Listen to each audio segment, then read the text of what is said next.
This podcast is brought to you by Most Valuable Podcasts, leading the league in podcasting entertainment. What's up? Real MVPs, Ricky Widmer here, along with the one, the only, Brandon Swanson. Hey. And this is the first time you've been back in the studio in 2 weeks, has it not been? Has it been 2 weeks we were on the phone? I can't remember. Was it? I think it might have been. I can't remember. I think you were on assignment for 2 weeks, it is, but it's good to have you back in the studio, have the camera back on us, because we know how some of our fans like to, what the comment section has been like, Brandon, without your shining face on camera for them to see. I mean, people, they literally come in just to see this, yeah. But if you're new to the podcast, this is the Primetime Podcast, where we talk about everything for college sports, mainly college basketball, and I shouldn't say every college sports, that's misleading. College football, college basketball is what we dive into. Every time you do say that, because you do say it every single show, I always think, we don't talk about baseball or swimming and diving. Maybe we might touch the College World Series this year. Maybe we will. But we talk Don't about be trying to promise them things we're not going to get. I said maybe. That's a strong maybe. I'll watch it. I haven't talked about it yet. But you are listening to the Primetime Podcast. A little bit how you can support us. A little bit of housekeeping here at the beginning. Make sure to support us. Go down to patreon.com/Most Valuable Podcast if you want to help us, want to join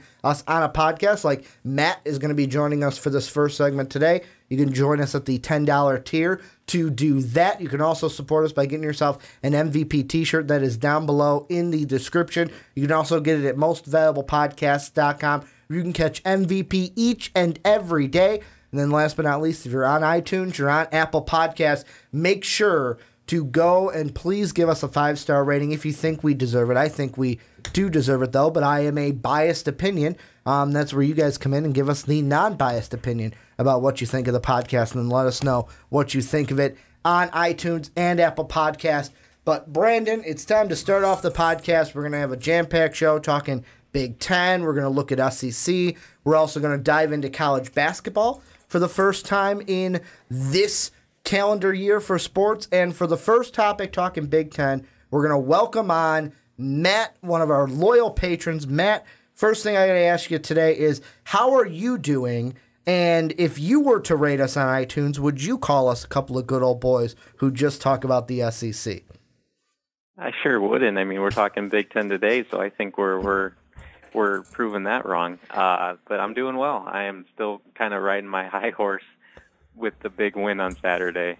Well, talk about a big win. Brandon, I did not catch most of that game. After Brandon was like, are you watching this game? I was like, oh, maybe I should go ahead and pull it up on my cellular device that I've got, my cell phone that I have, and watch the rest of it from the ESPN app. But what are your first thoughts? I'll ask you this. You said you're riding the high. What are you exactly feeling following your Purdue Boilermakers beating the Ohio State Buckeyes this weekend?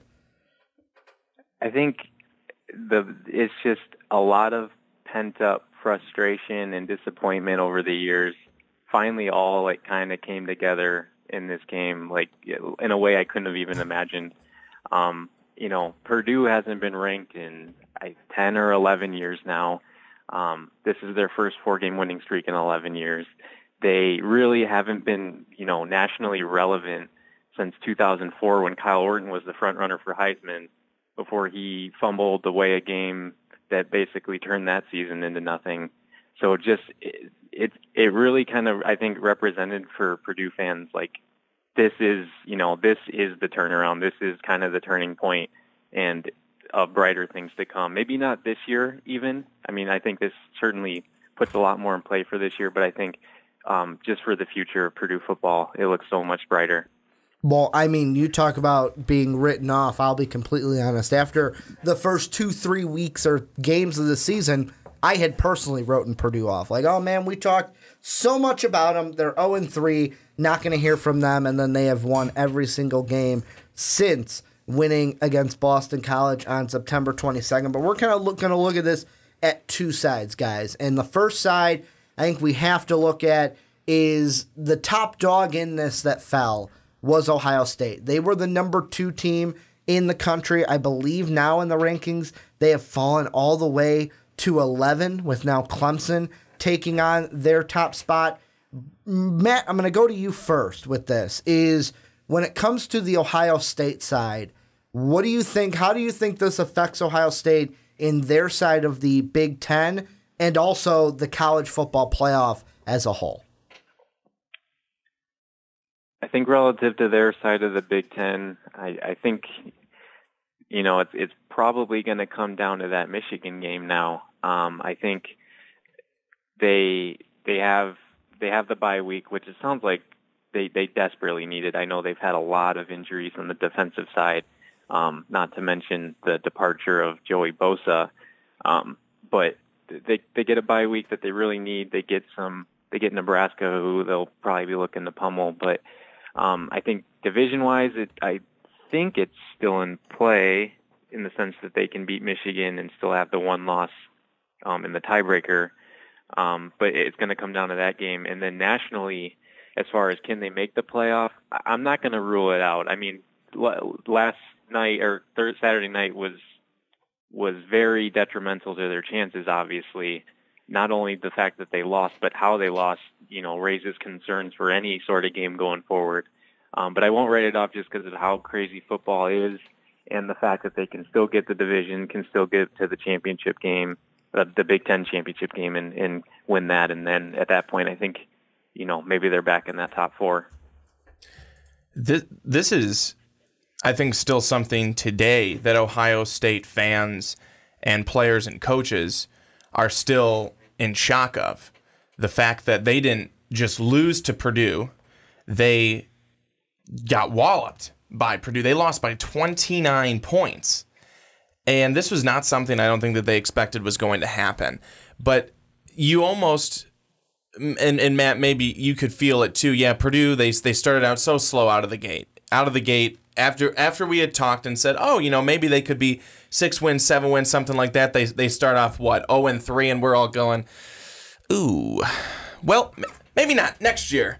But then all of a sudden, it's win, win, win, and now win. And like you said, the first 4-game winning streak and, over a decade, this is a team that's finally gotten some momentum. And Ricky, we were talking about this before we came on today, and he said that Urban Meyer said we got exposed. Yeah, they exposed every possible thing with Ohio State. Purdue did. They exposed every single thing that Ohio State did poorly or can do poorly. Purdue exposed it. Purdue played Ohio State the way Ohio State plays teams. They didn't allow a ground game. Purdue didn't. They turned them over. I know only once, but it was still an interception return for a touchdown. This was something that Purdue did and Ohio State usually does. That's how Ohio State wins their games. They provide a lot of defense, and you have Dwayne Haskins, which he still did, provide a whole lot of stats. I mean, the guy threw the ball 73 times. They ran it just 25 times. He still had over 400 and he still had 470 yards, almost 500 yards, but it still wasn't enough because everything that Purdue did, it worked. David Blau, almost 400 passing yards, 3 TDs, no turnovers. DJ Knox, 128 yards on the ground, 3 touchdowns on the ground. Again, the interception return for a touchdown, couple of sacks. I mean, this was a really well-played game by Purdue all the way around. All the way around, this was an extremely well-played game.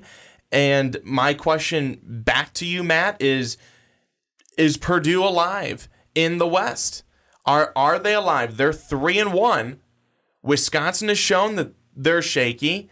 Iowa's come onto the scene. Northwestern's come onto the scene. And now Purdue certainly has come onto the scene. So it's with those 4 teams fighting it out. Does Purdue have a chance in the West? I think it's pretty crazy, but I think they do now. I mean, they needed this win to have any sort of chance at that, but not only does this win, mathematically, I guess, keep them in the picture, but you just beat the number 2 team in the country and you spanked them. So, from a confidence standpoint, I think anything's in play. Like, Wisconsin, it does not look all that great, at least not what they have been. Not to mention that sort of team has been what Purdue's been good against like Boston College in Nebraska or Illinois, a team that runs first and passes second. Purdue's shown that they can handle that, and then somehow they were able to show that they can handle a passing team against Ohio State. Not to mention that now they're putting up 40-plus points a game. I'm like I said, I'm riding a bit of a high, but there's no game I look at the schedule and say they can't win now. They opened up as like 2-point underdogs at Michigan State, which is nuts. At the beginning of the season, I would have said, we're double-digit underdogs going into that game. So I think anything's on the table. They'll need a little help because they'll need Northwestern to lose since they lost to them in the opener. But besides that, I mean, Wisconsin and Iowa were at home. I don't think it's out of the question. Well, and I mean, there's two things that are going through my head after listening to both of you guys talk. And the first one I'll say about Purdue is they are in the driver's seat. When it comes to the West, they are in the driver's seat. And I say that because now ask me this next week, and if Northwestern beats Wisconsin, then I'm going to say, all right, Purdue's not in the driver's seat.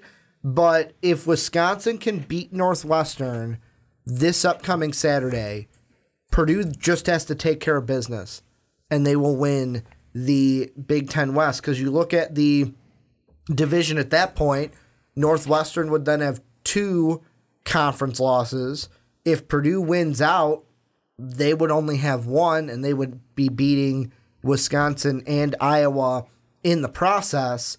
So for me, Purdue fans are probably just sitting there, hey, we got to hope that Wisconsin wins this weekend against Northwestern, and then we just have to take care of business, and Purdue could be representing the Big Ten West in the Big Ten title game. And the other thing I was thinking about, and this is from what you were saying, Brandon, mentality.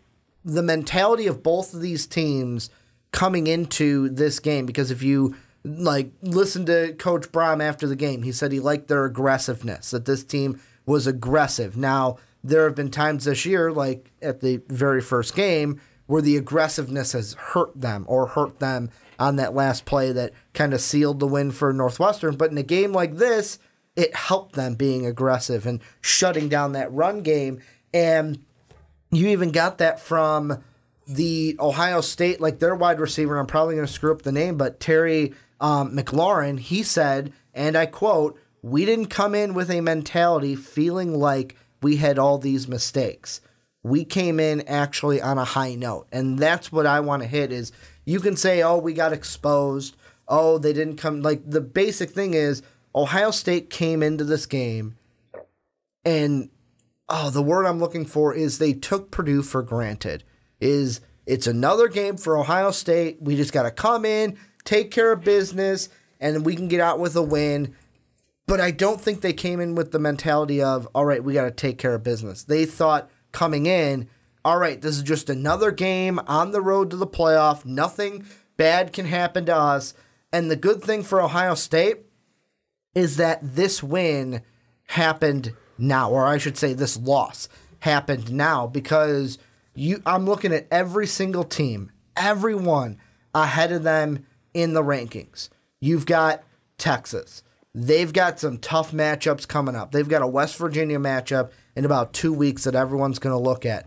They lose that one, they'll probably drop below Ohio State. You look at a team like Florida. Florida, if they win out in their division, they're going to play probably Alabama or LSU for the SEC title game. If they lose that one, they could fall below Ohio State. Same thing with Georgia. They've either got to play the SEC title game or they've got to play Florida and Kentucky coming up next. How Florida? They've got to play Georgia this weekend. We don't even have to wait for the SEC title game. What I'm getting to is every opponent above them up until the top 4 has chances to lose again. So I think for both sides, Purdue, it's great that this win happened now because it's kind of solidified, hey, this is what, we are riding a high and can now ride this into the rest of our schedule and hopefully against the Wisconsins, against the Iowas, kind of take some momentum from this. But Ohio State can also look at it and go, hey, you know what? If we just get back on, we get back what we have to do. I know Urban Meyer pressed about the red zone offense, and they had, 2 field goals and a missed field goal, and we've never had those problems before. if they just get back to what they were usually doing, I'm looking at Florida, Oklahoma, Georgia, Texas, Michigan, because they're going to play them, LSU. All of those teams could be below Ohio State because of the schedule they will have to play and games that they could lose moving forward this college season. Well, I'm finally kind of excited. For the playoff? Because, no, but now that Ohio State has that loss, because the Michigan game is finally going to be something worthwhile. Mm-hmm. Before, it really wasn't going to matter. If Ohio State... Hold on. Hold on. Gosh, dang. If we get down to that game, Ohio State has no loss, and Michigan, well, they do. It doesn't matter.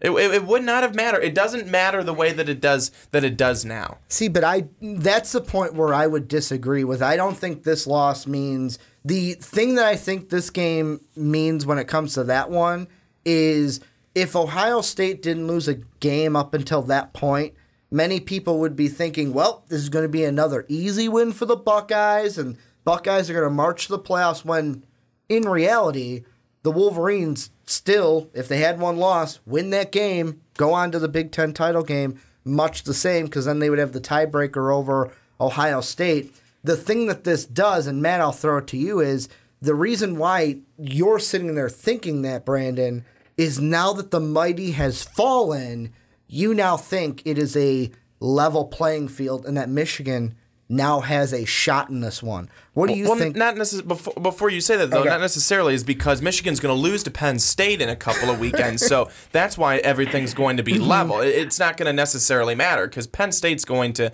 beat Michigan. I already have that in my mind. I did before the season started, so I can't change it now. But that's why we will see an actual level playing field, because we'll see records be the same, everything will be the same come that game. That's what I'm saying. Overall would be different, but Matt, what are you thinking now with the loss, Ohio State, Michigan?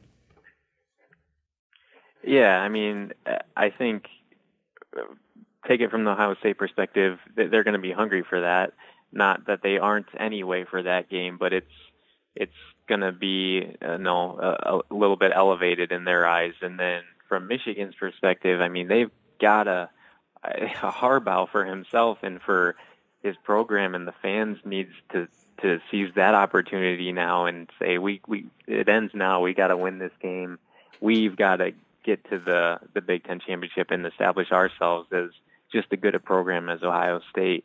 So I think it would elevate it, but Brandon brings up a good point in that Michigan's got to continue to win. If they lose to Penn State, then maybe it's not necessarily a keep yourself in the playoff sort of game. But if both teams only have the one loss, then I think it is. It's winners still in contention, losers out. And that's the point that I was going to kind of make, and this would be my final one, kind of to go off that, is what this loss for Ohio State, we'll look forward to that Michigan-Ohio State game, but what this loss now means is when I say level playing field, I'm not saying necessarily records. I'm saying in the looks of the college football playoff and just the fan perspective or our perception of an undefeated Ohio State team. Both you and I would get to picks that week and go, oh, there's no way Michigan is going to win this game. I'd probably still pick Michigan because I like them more than Ohio State. If I had to pick between the two, I would go maize and blue. Is that it? Maize and blue over the scarlet and gray of Ohio State. But when I mean level playing field, now when it comes to the playoff, everything is even between the two. And when it gets to that game, and that's where a loss to Penn State would then make it uneven again, because like Matt was saying, if they lose to Penn State, then Michigan's not playing for a playoff spot. They're playing to, A, beat their biggest rival, but also, two, to spoil Ohio State's playoff shot, and they would do that by getting into the Big Ten title game because Michigan would still have that on the table. Well, right now, who even knows how things are going to shake out? Because if it goes the way that it is right now, if we're looking at a playoff picture, Alabama, Clemson, and Notre Dame are my top three playoff teams with that mystery number 4. You know, and who is that right now? You know, if you go based off of the AP Top 25, that would be LSU. But is it going to be LSU, you know, at the end? Is it going to be another team from the SEC? Is it going to be one of the Big Ten teams? That's the thing that's going to be really interesting here, is that if we have a number of teams that are that one-loss team, it's going to be, okay, who wins their conference championship game?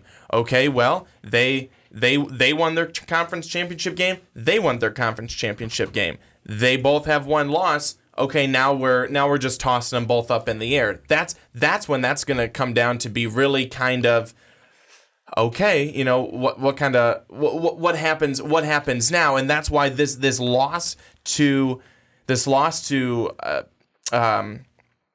who the hell did they just play? Purdue.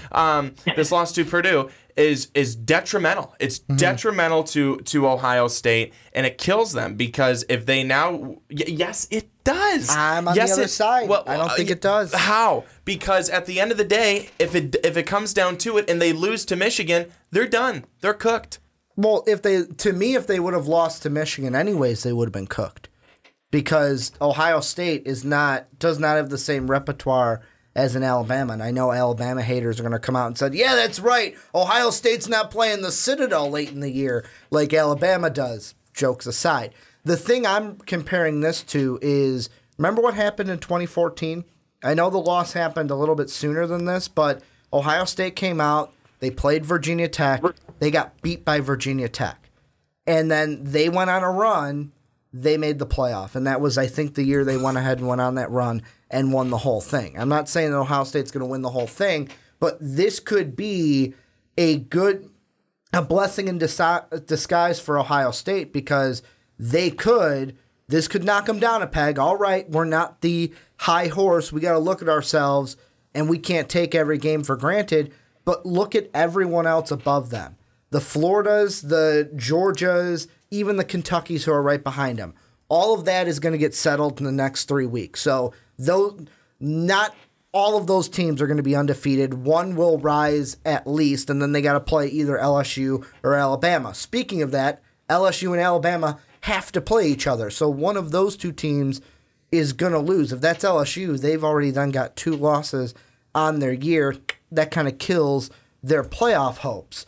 Then, all right, you've got the SEC, the Georgia, Florida, or Kentucky. One of them has to play Alabama. We don't know how that's going to fare out. What if LSU wins and beats Alabama, and we got another situation like last year? And then we got the Big 12. West Virginia can play spoiler. They got to play both Texas and Oklahoma. To me, the huge wild card, it comes down to maybe UCF, but I don't think UCF is going to stay ahead of Ohio State much longer, even if Ohio State beats Michigan, they jump right back over UCF. So right now, I don't know how much higher they would climb, but I think all of this mess, it's getting really good right now, and all these answers are just going to start to get questioned as we go to the end of the year. And Ohio State, at this point, they just got to have one thing on the mind. Don't take a game for granted and just win. Matt, what are your thoughts? Yeah, I mean, I agree. I mean, I think with the one loss, I'm going to say that there's still a chance. Like I said, I mean, there's plenty that could happen in front of them.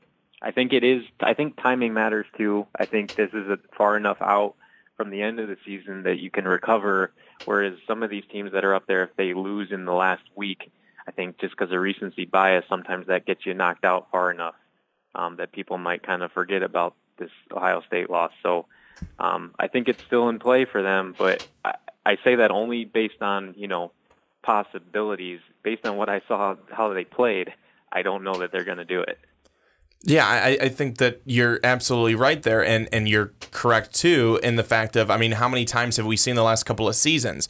You know, it just never seems to fail. Clemson will lose to some nobody, a couple of weeks before the season's supposed to end. Syracuse is sitting there and taking mighty offense to that, Brandon. And they, well, I'm just, look at the quality of that team that they've lost to those last couple of years at that time.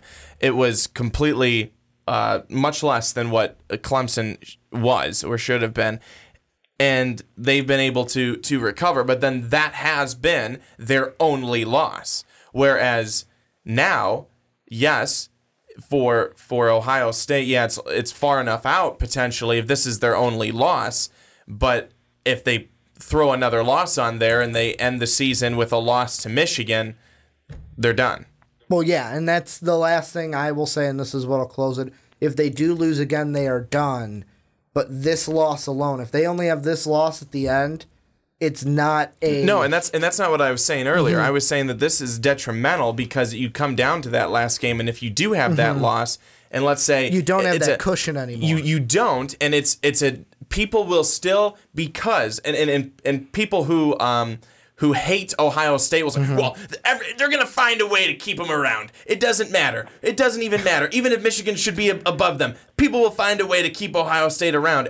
But that's always seems to be the case, though, right? Is that if they would not have lost to Purdue, if they're still a perfect 8-0 team right now, and it gets to the end of the season, and they do lose to Michigan, and it doesn't, things don't look great, Michigan goes on, they play whoever it is from the West, let's say Wisconsin, and they play them, and Wisconsin were to win.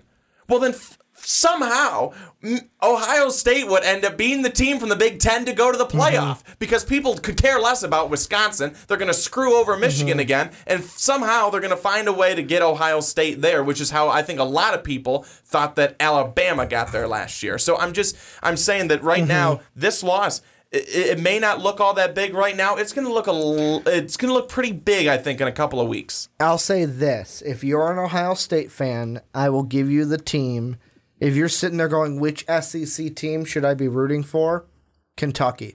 The reason why I say that is you should be rooting for whatever. I can't remember. We'll get into it in the next segment because I'll figure it out in the next one. But there's a match. I think it's Georgia has to win this week, and then Kentucky has to beat Georgia, and then they will be able to win the SEC East or West, whatever. I think it's the East that they're in. I get all the directions messed up. You're basically rooting for Kentucky to win their side of the division because they are right behind you right now. Yes, they would get a win over a potential top 10 Georgia team, but if you win out, you get a win over a potential top 5, top 10 Michigan team at the end, and that is your best place for success. Georgia and Florida get knocked down. Kentucky doesn't go above you. And I would put your chances to win the Big Ten at greater chances than Kentucky to get through Alabama, which is looking like the team they would have to play if they go to the SEC title game. But this is where you guys come in.